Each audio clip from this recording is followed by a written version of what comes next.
Digo bom dia a todos mais uma vez. Dia 30 de outubro de 24, mais uma reunião da Comissão de Estudos Tributários da ABIARB, do Sindibor e da Aresp. Eu sou Reinaldo Megna, presidente executivo da ABIARB e do Sindibor, diretor executivo da Aresp. Estamos aqui com o doutor Eduardo Silva, da Correia Porto, nosso coordenador da comissão. Muito obrigado, doutor Eduardo, Bom pela dia. presença em mais uma reunião, mais uma oportunidade. E aqui representando também o grupo de coordenadores pelo escritório RNR Advogados, o doutor Felipe Agra. Muito obrigado, doutor Felipe, pela presença e, mais uma vez, pelo conteúdo que irá nos trazer, né? Falando em conteúdo, nós temos aqui na pauta hoje a portaria da Receita Federal sobre consensualidade, se não me engano, é a 466, 467, né? O Receita Soluciona e o Receita de Consenso, né? Programas novos. Temos o projeto de lei 15/2024, que fala sobre o devedor contumaz, tema polêmico. Edital de transação tributária que saiu recentemente, e aí, nesse caso, justamente sobre esse ponto conversávamos, ah, em relação a outras providências que podem ser tomadas sobre o assunto e que, eventualmente, são do interesse aqui dos membros da nossa comissão. E o quarto item, tá. E o último item são insumos para acreditamento de PIS e COFINS. Eu acho que vai ser aqui uma exposição mais conceitual para melhor compreensão sobre a égide desse tema, né? Então, feito aqui a breve introdução, eu vou passar, acredito que vamos começar com o doutor Eduardo Silva, da Correia Porto, estou certo?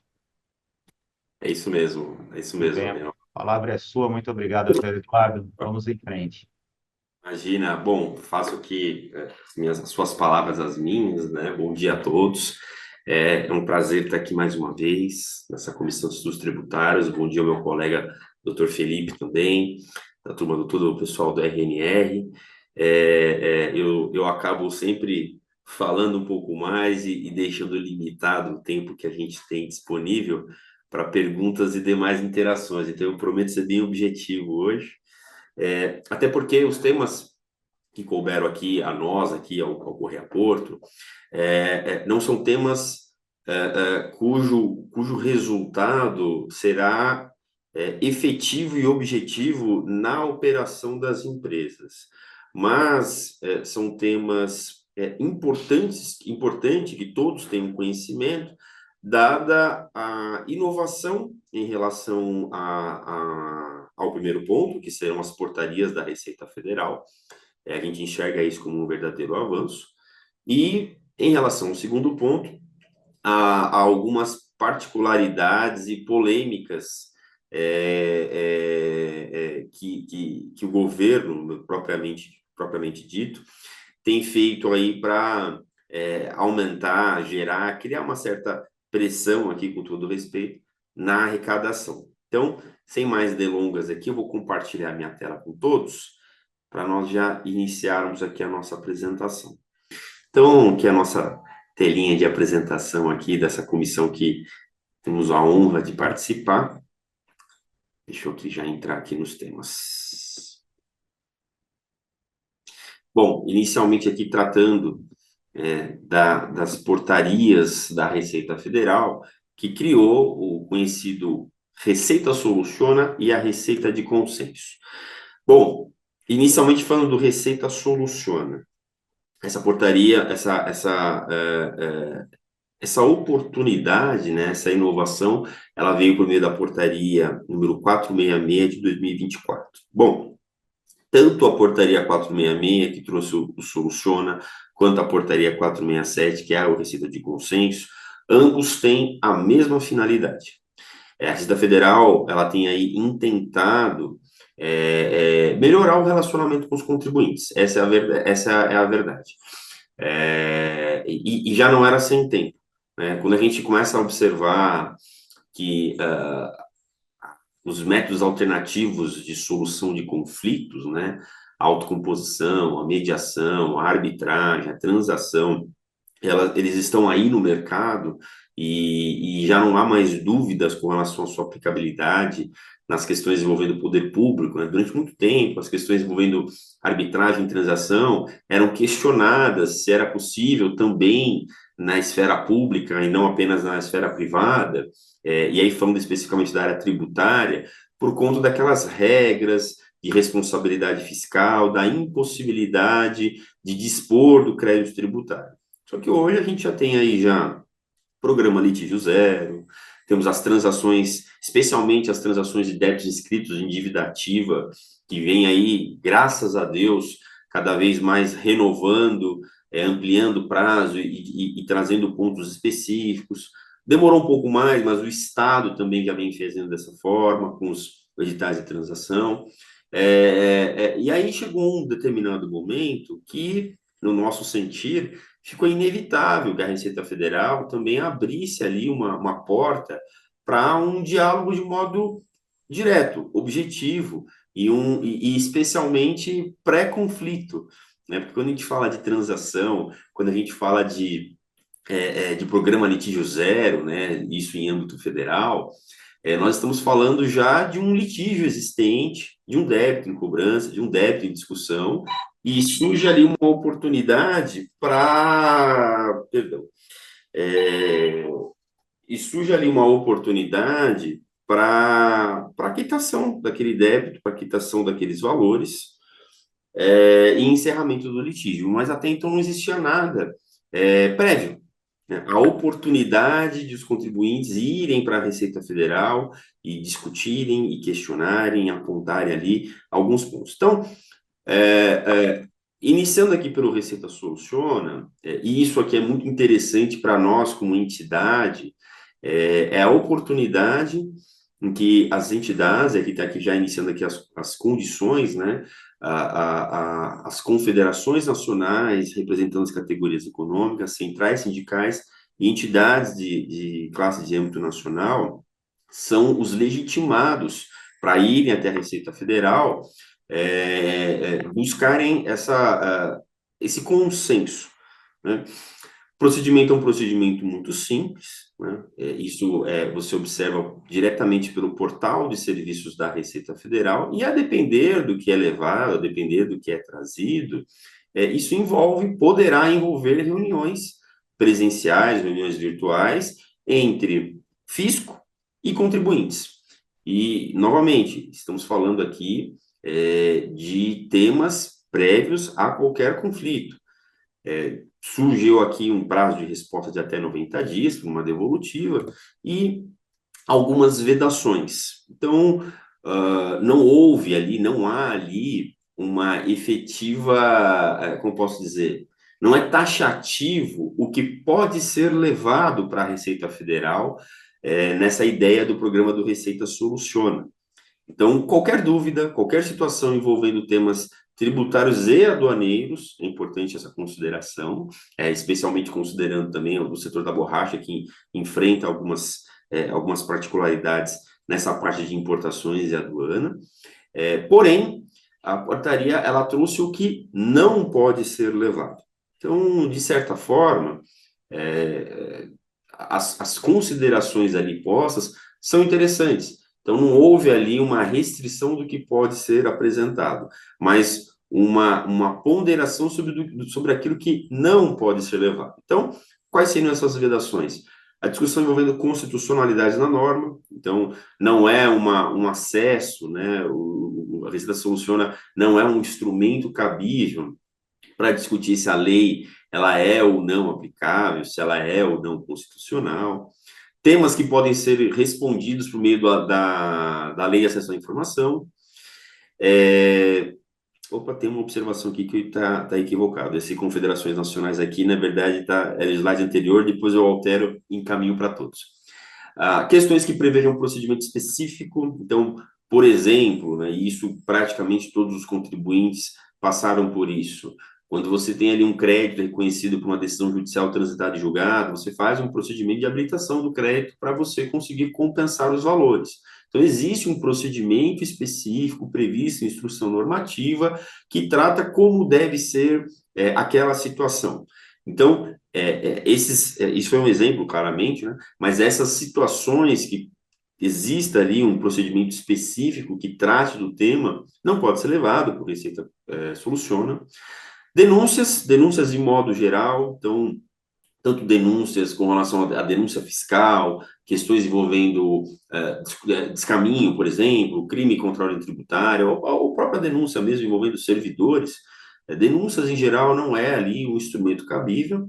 E balcão de dúvidas, isso aqui eu falo brincando, obviamente, porque o Receita Soluciona, ele não é o portal adequado para buscar informações sobre processos que estejam em andamento. Então, o que seria ali como um exemplo do que pode ser apresentado? Dúvidas sobre a aplicabilidade, sobre a compreensão da Receita Federal a respeito de determinado tema, determinada situação, o efeito prático daquilo. Então, as próprias dúvidas que nós discutimos aqui, nas diversas reuniões que nós realizamos, e as próprias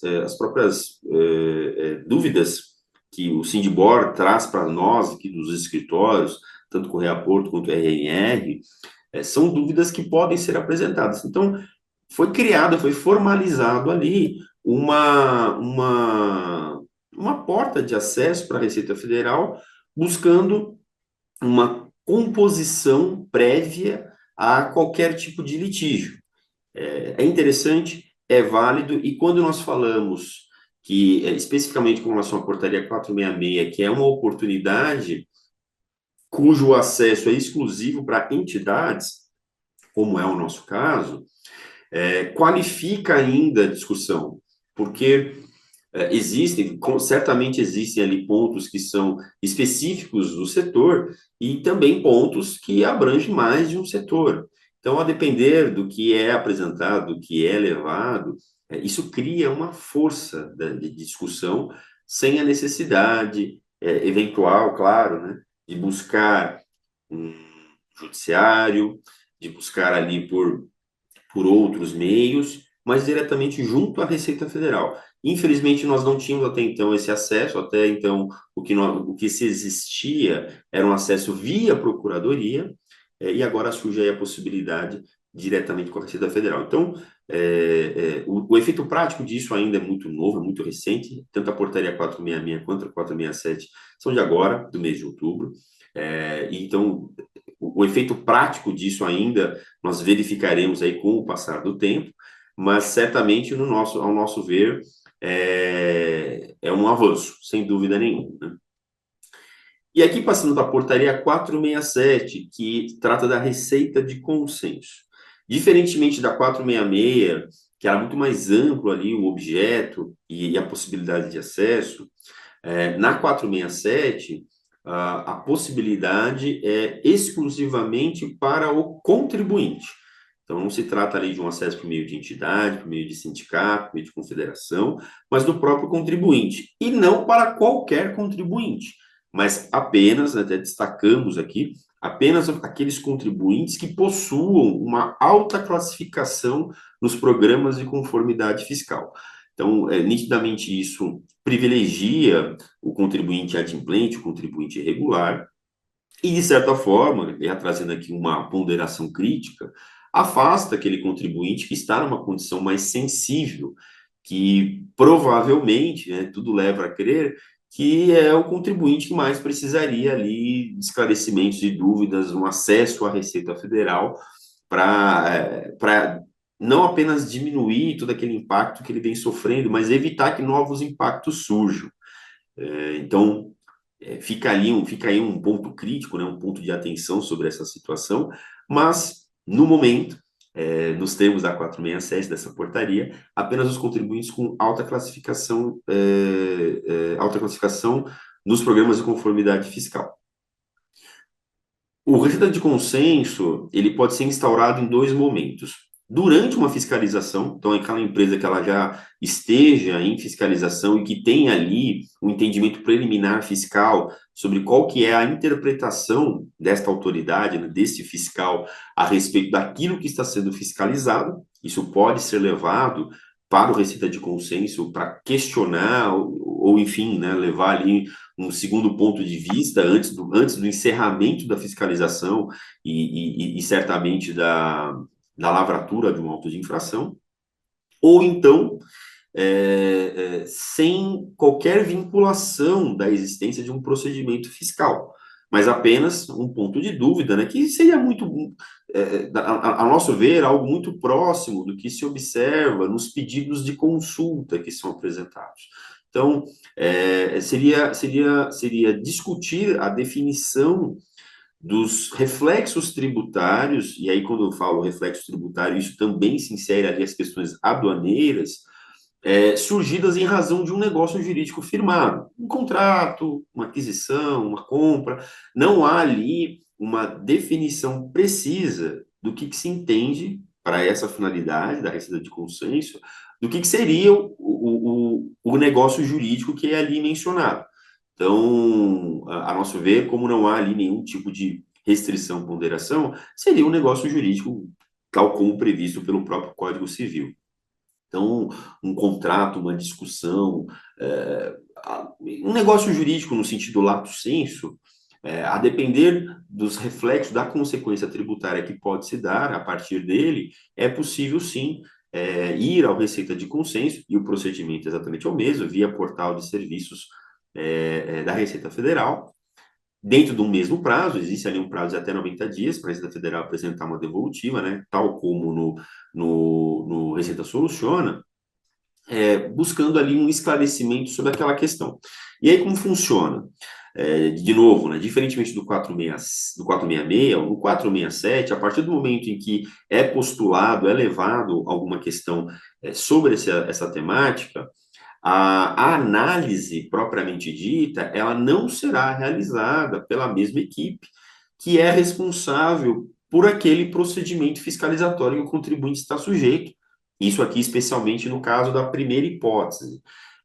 A portaria 467, ela incumbiu, ela trouxe a criação desse organismo, né, que é o SECAT, Centro de Prevenção e Solução de Conflitos Tributários e Aduaneiros. É nesse SECAT que será recebido ali a dúvida, o questionamento, a ponderação, ali, como dito, né? Embora se assemelhe muito a um pedido de consulta, não é uma consulta propriamente dita. Então, é um ponto ali de provocar a Receita Federal para sentarmos todos na mesma mesa e entender ali quais são os pontos de vista sobre determinado assunto. Então, o SECAT, ele vai fazer a admissibilidade desse pedido que é ali apresentado. Também é possível estabelecer reuniões presenciais e virtuais, e chegando ali num ponto comum, né, havendo consenso, né, esse é o termo que é utilizado, vai ser editado um ato declaratório pela Subsecretaria de Tributação e Contencioso da Receita Federal, que é a SUTRE, né, o termo curtinho, a sigla dessa subsecretaria, a SUTRE, e esse ato declaratório ele vai ter efeito vinculante perante a administração pública. Então, se amanhã depois aquela fiscalização ela é encerrada, ou aquela interpretação daquele negócio jurídico também chegou num consenso, e amanhã depois, enfim, passado ali um tempo considerável, se aquele contribuinte ele vier a ser fiscalizado, esse ato declaratório ele vai ter um efeito de norma, oponível, inclusive, perante a autoridade fiscal, sobre aquele determinado assunto. Então, não poderá ali haver uma autuação, uma fiscalização. A fiscalização, sim, mas com uma outra finalidade, né? Saber se o que foi estabelecido naquele consenso, nesse ato declaratório, se está sendo cumprido devidamente, mas não uma reinterpretação daquilo que foi discutido. É um ponto interessante, tá? É um ponto bem interessante. Não se sabe aí também se esse prazo de 90 dias ele é efetivamente cumprido, o que ocorrerá nos casos dos contribuintes em fiscalização, o que ocorrerá durante o andamento do Receita de Consenso lá no CECAT, se a fiscalização ela vai ser interrompida nesse período ou não. Enfim, tem alguns pontos ali, de novo, né, nós estamos tratando aqui de temas novos, mas tem alguns pontos que ainda não, somente com a efetiva aplicabilidade que se verificará, mas, novamente, também é um ponto interessante, especialmente porque a Receita Federal ela estabeleceu ali um prazo. Os contribuintes, a título de exemplo, né, os contribuintes que ingressam com pedidos de consulta, né, com soluções de consulta junto à Receita Federal, acabam ficando à mercê de um prazo ainda indefinido até a sua conclusão. Essa é basicamente o que o Receita de Consenso traz. Também apresenta ali algumas vedações, então, na mesma linha do Receita Soluciona, na portaria 466, não tem ali uma vedação sobre o que pode ser trazido, mas apenas o que não pode ser trazido.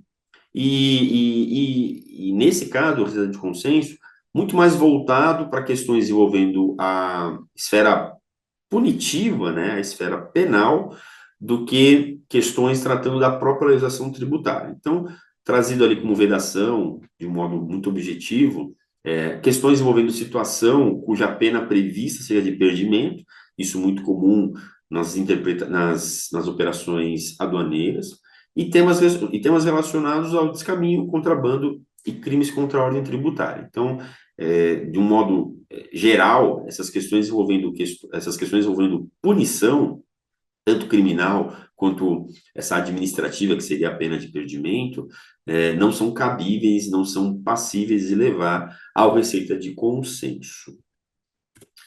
Com relação às portarias da Receita Federal, trazendo essas duas novidades, de um modo muito objetivo, eram essas aqui as considerações para trazer. E aqui agora, entrando aqui para o segundo tema, vamos falar do Projeto de Lei 15 de 2024, que, dentre outras disposições, traz a figura no sentido de conceituação do que é o devedor contumaz. Então, o que acontece? Esse projeto de lei, ele traz ali diversas disposições, especialmente no sentido de se estabelecer alguns ritos de consensualidade, de classificação de contribuintes perante a Receita Federal. Uma coisa muito interessante é que esse projeto de lei foi apresentado pela própria Receita Federal. Na verdade, quem subscreve o projeto de lei é o ministro da Economia, o ministro da Fazenda, Fernando Haddad, mas é divulgado na mídia que toda a estruturação desse projeto foi feita pela própria Receita Federal. E o que é interessante? Quando a gente observa, especialmente nas transações tributárias em andamento, nas transações, eu acho que é o melhor exemplo, que existem ali algumas vedações para determinados contribuintes, especialmente aqueles que são considerados contumazes. Então, nessa linha, compreendeu-se que seria interessante ter uma definição prevista em lei do que seria o devedor contumaz. Esse projeto de lei ele está em andamento ainda, surgiram ali algumas polêmicas, porque até então existe ainda em andamento um projeto de lei do ano de 2022 que trata da regulamentação, da formalização de um código de defesa do contribuinte, onde ali também se apresentam algumas considerações sobre essa figura, mas foi apresentado esse PL 15 de 2024, ainda não houve ali uma definição se haverá algum tipo de anexação, né, ao projeto de lei que trata do Código de Defesa do Contribuinte, mas prossegue em andamento, e no que importa aqui para a nossa conversa são algumas observações que nós extraímos desse projeto, que no fim do dia mais nos deixa em dúvida do que torna a questão objetiva. E aqui, embora um pouquinho extenso, a gente fez questão de mencionar um trecho da exposição de motivos, onde tem ali uma tentativa de se classificar o que seria um devedor contumaz. E aí, a partir dessa exposição de motivos, é compreendido que o devedor contumaz é aquele que a empresa, o contribuinte, a finalidade dele é concentrar débitos. Então, é a geração de débito sem a intenção do seu pagamento, sem a apresentação de garantias, sem qualquer coisa tendente ao adimplemento. É muito curioso isso, né? Porque ninguém imagina, pelo menos na nossa visão, ninguém imagina quem é que vai querer constituir uma empresa para gerar débitos. A figura do empresário não se coaduna com essa posição. E aí, aqui, né, no trecho alaranjado, é apresentada uma justificativa para diferenciar o devedor contumaz daquele contribuinte que está numa situação delicada. Então, ele coloca aqui, diferencia-se do conceito de contribuinte de boa-fé e de inadimplente recorrente, cujos débitos não comprometam todo o seu patrimônio e que, apesar de se encontrarem endividados em decorrência de dificuldades econômicas, procuram adimplir suas obrigações dentro de um prazo razoável. Pois bem, como é que você afere isso? Como é que você afere que o contribuinte está procurando adimplir as suas obrigações? Qual que é o conceito e o termo prático do que seria um prazo razoável? Então, a partir dessa exposição de motivos, nós percebemos um conceito muito subjetivo e até curioso quando a intenção do projeto é criar um conceito objetivo. Mais para frente eu vou mencionar aqui o que seria esse comprometimento do seu patrimônio, que é o que está previsto no artigo 30 desse projeto de lei.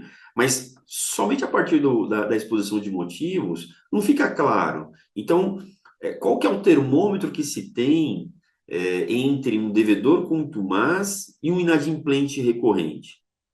Né? O contribuinte de boa-fé já se presume que seja, mas um inadimplente recorrente, o que diferencia ele de ser um devedor contumaz? O montante do débito não faz muito sentido, né, ao nosso ver, porque a questão do inadimplemento, ele não diz respeito a uma conduta, ele diz respeito a uma situação. Mas, enfim, e um outro ponto curioso é que, de novo, né, ao mesmo tempo que se observa alguns avanços na administração pública visando a consensualidade e a mitigação dos litígios tributários, por outro lado, você vê ali uma nítida intenção de se criar uma pressão. Então, é muito conhecido, hoje não, né, há muito tempo já tem a previsão legal do que seria um crime contra a ordem tributária, especialmente o que está disposto ali na Lei 8137 de 90, mas também se aceita a própria jurisprudência, tanto tributária quanto criminal sobre o tema, compreende que se no fim do dia ocorrer ali o pagamento daquele tributo, encerra essa discussão criminal. Falo isso de maneira muito genérica, né? Não sou criminalista, né, com todo respeito, mas essa é uma realidade que a gente observa considerando o efeito prático, né? Então, o crime contra a ordem tributária, ele surgiu do inadimplemento, da sonegação do tributo. A partir do momento em que eu pago aquele tributo, o que justifica a continuidade do procedimento criminal? Fica aí a questão. E aí, na exposição de motivos, nessa conceituação do devedor contumaz, a ideia da exposição de motivos é manter a investigação, manter ali o processo criminal nessas hipóteses, ainda que ocorra o pagamento do débito. E aí, no final do dia aqui, que está aqui na última linha, a intenção seria demonstrar que o crime não compensa, ou o crime compensa, justamente com aquela intenção de que aqueles contribuintes que ficaram ali inadimplentes, e a partir do momento que surge uma investigação criminal, vai e paga o tributo. Só que não dá para generalizar isso. Tem diversas situações, o próprio encerramento de um procedimento fiscal no fisco estadual, ou no fisco federal, que envolvendo questões previdenciárias, por si só já gera uma representação para fins penais. Então, como que você faz essa baliza? Como que você diferencia uma situação da outra? Ou então, como que você generaliza que aquele devedor, aquele autodevedor, a partir do momento que ele pagou com uma intenção de escapar da questão criminal? Não existe ali um critério objetivo para isso, mas apenas aqui uma carta de intenções, digamos assim, né? Então, Aí já a partir da leitura do artigo 30 do projeto de lei, essa seria aqui a caracterização do que seria um devedor contumaz. Então, seria isso apenas em legislação federal. Então, a existência de créditos tributários federais sem a existência de uma garantia, pouco importante se o débito é inscrito ou não na dívida ativa, cujo montante seja acima de 15 milhões de reais e que esses 15 milhões representem mais de 100% do patrimônio conhecido da pessoa jurídica, que é aquele indicado na ICF ou na ICD. Segundo ponto, que também pode ser caracterizado, e lembrando, aqui nós não estamos trazendo de hipóteses cumulativas, ou seja, qualquer uma dessas hipóteses que for observada, ela se presta por si só para a caracterização da figura do devedor contumaz. Então, temos a primeira hipótese, a segunda hipótese seria, de novo, mantendo débitos acima de 15 milhões de reais, cuja situação esteja irregular. O que seria essa situação irregular? Imagina-se que o não pagamento, por um período igual ou superior a um ano. Um ano, para quem entra com processos tributários, aí pouco importa se é uma contingência ativa ou passiva, a depender da situação, a depender do fórum, da região, um ano o processo praticamente não anda, né? Então, essa hipótese aqui do inciso 2, ela é extremamente perigosa, porque você está trazendo aqui uma situação envolvendo um volume e um prazo, mas não tem aqui uma contrapartida sobre a situação da empresa. Então, a hipótese do inciso 1 está muito clara, mas e na hipótese do inciso 2, como seria? E se eu tenho uma empresa com patrimônio que é 10 vezes superior a esses 15 milhões de reais? Ela pode ser caracterizada e tiver esses 15 milhões de reais em uma situação em aberto, um prazo superior a um ano. Isso pode ser caracterizado como uma contumácia? A nosso ver, não, mas é o que está previsto ali no projeto. E a última hipótese é quando houver ali um relacionamento, for parte relacionada, uma pessoa jurídica declarada inapta ou baixada nos últimos 5 anos, na mesma situação, um crédito tributário em aberto, né, numa situação irregular, cujo montante seja igual ou superior a 15 milhões de reais.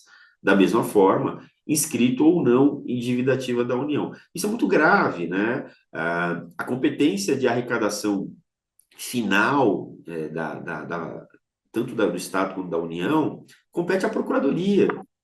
Então, se nós temos uma situação ali de um débito que não foi inscrito em dívida ativa, não existe ali a cobrança, as medidas típicas, as medidas executivas para a cobrança daquele débito, eu ainda assim eu posso ser considerado um devedor contumaz. Então, a partir de uma possível, suposta inércia da própria administração pública na cobrança daquele débito, eu posso entrar nessa contumácia. E aí, quais são os reflexos disso? Contratação com o poder público, um rito abreviado para a defesa, que afaste, que questione essa conceituação.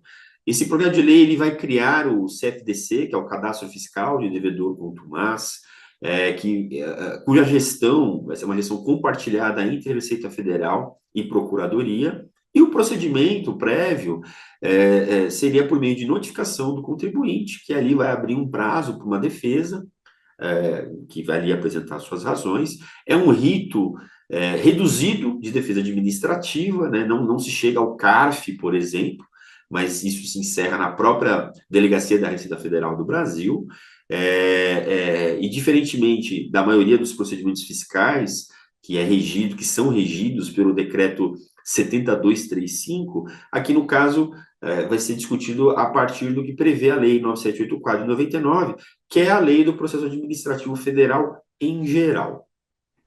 Bom, essas são as breves considerações desse projeto de lei, e atualmente ele prossegue em andamento na Comissão de Desenvolvimento Econômico da Câmara dos Deputados. Recentemente, há pouco menos de um mês, houve uma audiência pública sobre essa temática. Durante um tempo havia um pedido de destaque, um pedido de urgência na apreciação desse projeto de lei, porém, pelo que consta até no próprio site da Câmara dos Deputados, esse pedido de destaque ele foi retirado. Aliás, esse pedido de urgência foi retirado. Então, vamos ver como é que isso vai prosseguir, como vai se dar daqui para frente. especialmente considerando tudo que envolve as temáticas mais atuais que tratam da reforma tributária.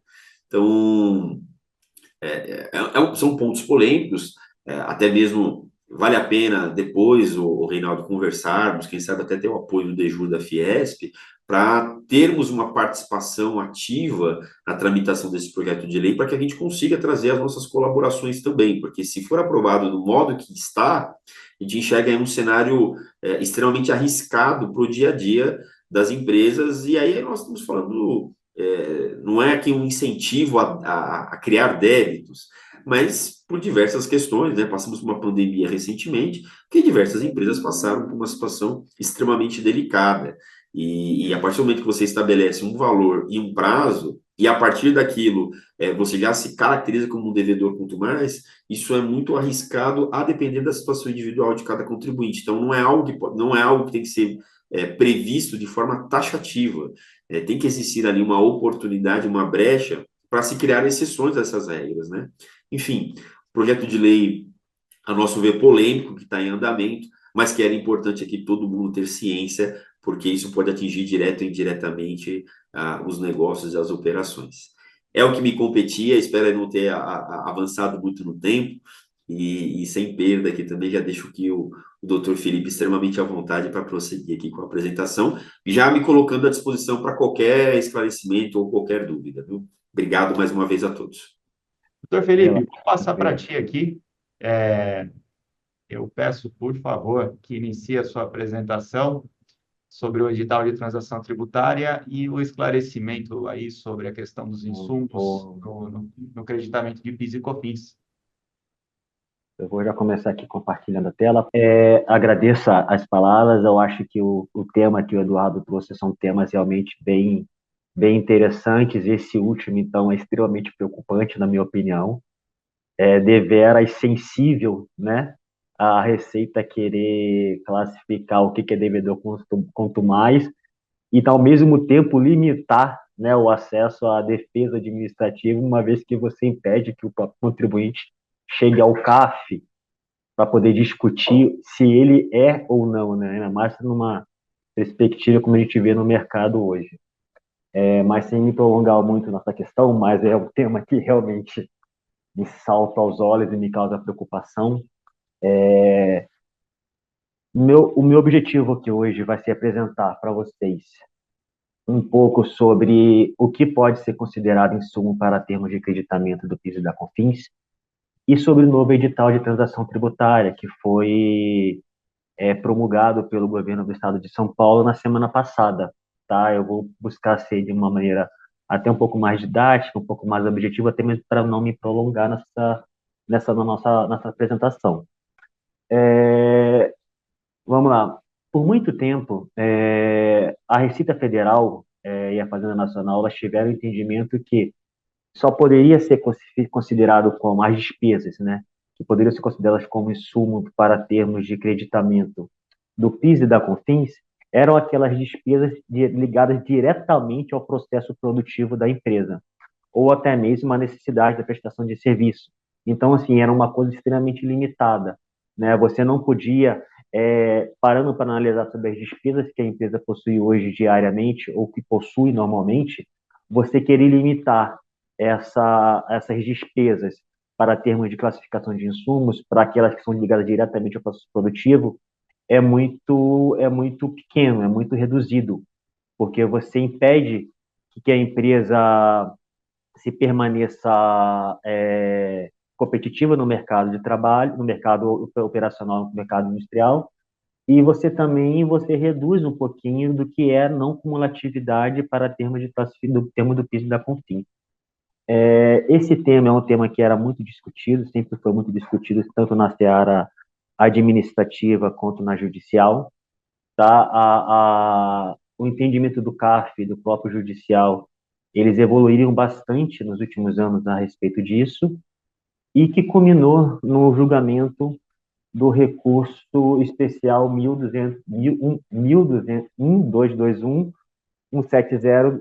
pelo STJ, onde o STJ entendeu que todas as despesas essenciais para a empresa, para o operacional da empresa, sejam elas ligadas diretamente ao processo produtivo ou não, podem ser classificadas sim como insumo. Então, todos os casos devem ser tratados de forma individual, verificando qual despesa é essencial para o funcionamento de uma empresa e qual não é, para termos de você classificar se aquela despesa pode ser classificada como insumo ou não, e assim permitindo com que a empresa utilize dessas despesas para acreditamento e abatimento do PIS e da COFINS. Então, assim, esse conceito de insumos acabou sendo amplificado pela Receita Federal. E era um entendimento que não era somente aplicado pela Judicial, mas o próprio CARF também vinha nessa mesma dinâmica já há algum tempo. E esse julgamento do STJ só veio mesmo a sacramentar o que pode ser considerado como insumos. Então, assim, não pode ser, não é uma receita de bolo. As despesas que o contribuinte pode ser utilizada como insumos não é uma receita de bolo, não pode ser considerada como uma receita de bolo. Tudo deve ser verificado caso a caso. O que é essencial para a empresa continuar funcionando ou não? Qual despesa que é essencial para que a empresa continue pagando, para que ela continue se permanecendo forte, se permanecendo saudável. Então, esse conceito foi amplificado. Isso, muitas vezes, não é de uma forma muito pacificada, porque, muito embora ocorra essa ampliação do conceito de insumos pelo próprio STJ, é uma coisa extremamente subjetiva, depende de cada empresa. Cada empresa que vai ter ali as suas despesas essenciais para o seu funcionamento, seja ela despesa com frete, despesa com maquinário, aquisição de maquinário, prestação de serviços de terceiros, como contabilidade. Como uma empresa hoje vai permanecer funcionando sem esses tipos de despesas? Você não tem, as empresas são essenciais, muito embora elas não sejam ligadas diretamente ao processo produtivo da empresa. Então, esse julgamento do STJ e até mesmo o histórico da jurisprudência do CARF vão nesse sentido de amplificar esse conceito de insumos e permitir que as empresas utilizem essas despesas para que ocorra esse crescimento do PIS e da COFINS. O slide anterior era basicamente o julgamento do STJ, que concedia essa ampliação do conceito de insumos, e esses aqui esse novo slide, ele é sobre o próprio conhecimento do CARF, que vai nesse mesmo segmento do STJ, né, amplificando esse conceito de insumos. Então, assim, como é que vocês podem verificar e como é que pode ser feito esse acreditamento? Esse acreditamento hoje pode ser feito diariamente, desde que ele seja escriturado e seja demonstrado, até para uma possível fiscalização ou questionamento da Receita Federal a respeito desse acreditamento. Então, assim, tudo deve ser muito bem catalogado, né, escriturado pela contabilidade, mas tudo vai depender realmente da necessidade dessa despesa e da essencialidade para que isso seja classificado como insumos e assim acreditamento do PIS e da COFINS. Então, com relação a essa questão dos insumos, era basicamente isso, era basicamente trazer talvez uma luz, porque muitas pessoas muitas empresas ficam na dúvida do que elas podem classificar como insumos, como é que é o entendimento da Receita Federal, como é que é o entendimento do Judiciário a respeito do assunto. E, na verdade, que isso depende de caso a caso. Então, deve ser feita uma análise sobre as despesas que a empresa possui, verificar e catalogá-las de grau de essencialidade para o processo produtivo, até mesmo para que a empresa continue funcionando, e assim utilizar essas despesas para termos de creditamento do próprio PIS e da COFINS.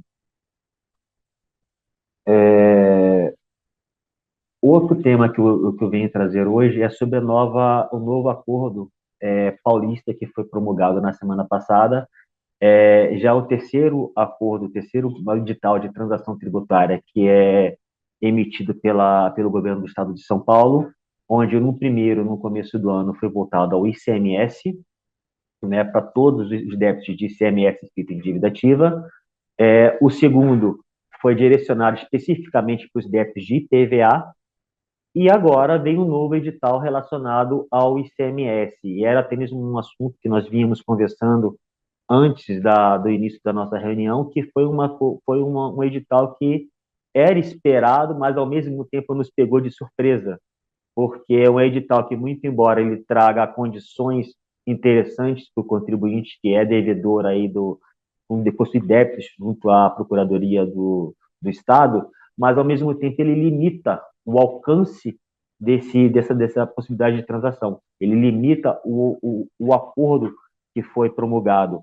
Esse novo edital ele é direcionado para déficit de ICMS, como eu já falei, contudo, ele alcança apenas as empresas que se encontram em recuperação judicial ou extrajudicial, se encontram em fase de liquidação ou se encontram em falência. Então, como eu falei, ele acaba limitando.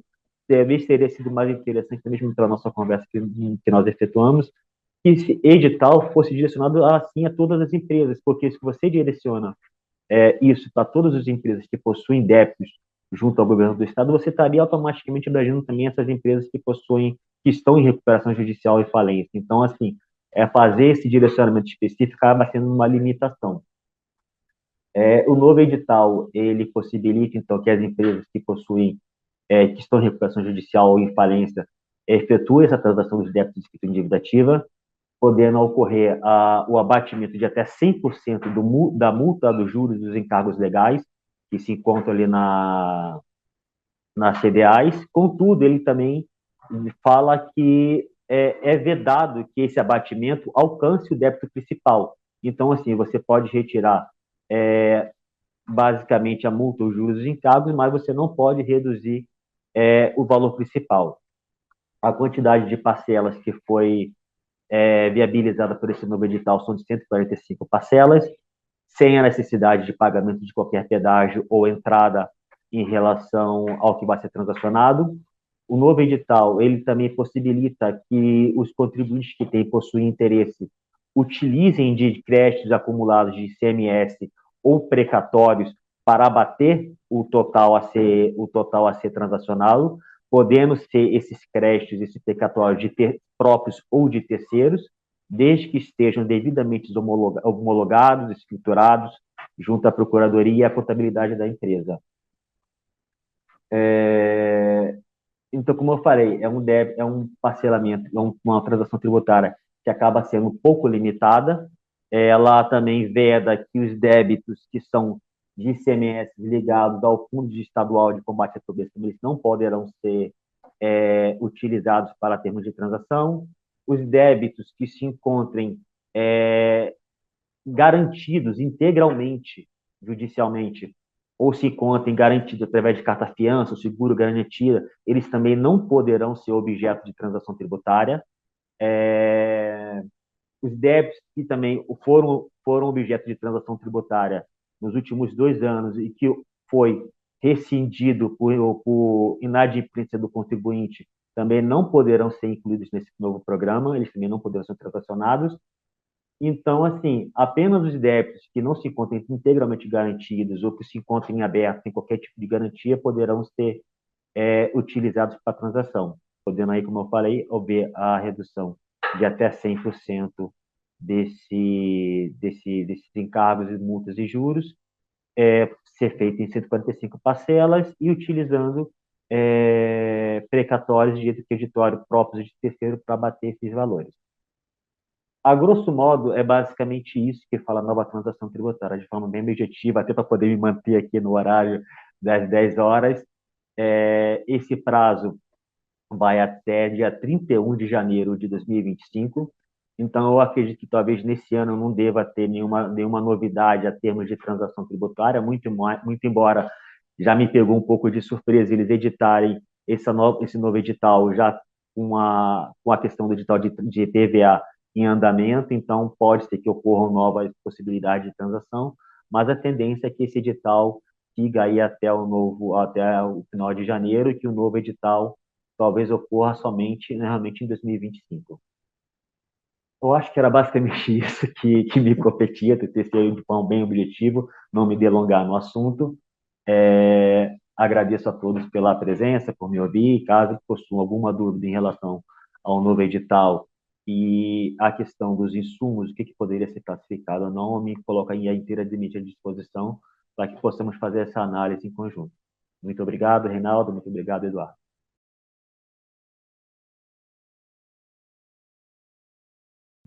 Passo aqui para os coordenadores e deixo um abraço a todos. Obrigado mais uma vez. Obrigado, Reinaldo, obrigado a todos, a todo o time do Sindibor.